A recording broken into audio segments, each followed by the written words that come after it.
Case 7 speaks on the urban-rural migration and urbanization in developing countries in regards to cities in India as well as Botswana in Africa.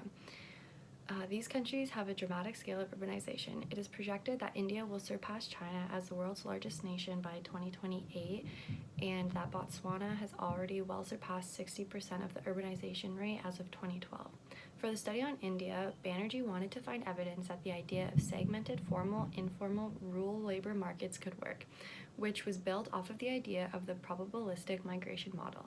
A study was also done in Botswana that focused in our 4 groups of equations, including employment, earnings, internal migration, and migration to South Africa. It was found that urban earnings were much higher than rural earnings.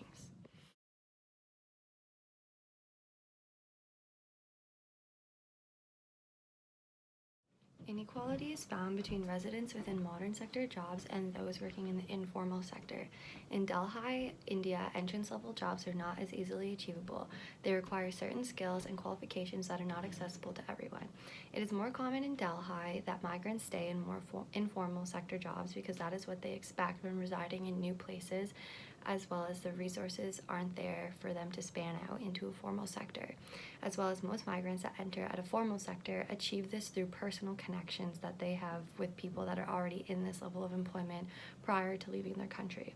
Those that do not receive employment are then controlled by cohesive networks or operators that are controlled by activities. In Botswana, urban earnings were much higher than rural earnings, especially for males at about 68% more. Also, when deciding who can and can't migrate, Botswana was not sensitive to which subgroups were examined or to the way various factors were controlled.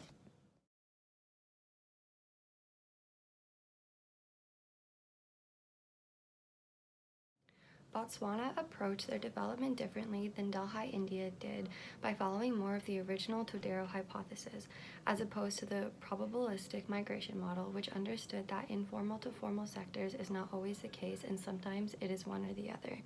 This approach simply stated that if you were worse off in the country you resided in, you were more likely to be able to migrate, meaning that migration would occur until average or expected incomes were reached rather than actual incomes are equal, generating equilibriums.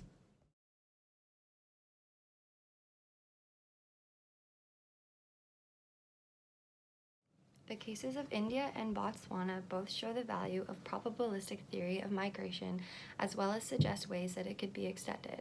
This model gives the possibility of acceptance or consideration of the uncertainty when it comes to unemployment. A more straightforward understanding of the probabilistic migration model is that informal sector employment is a temporary stage between finding a job within a formal sector. Employment in the informal sector for migrants is supposed to serve as a financial period while searching for formal sector employment.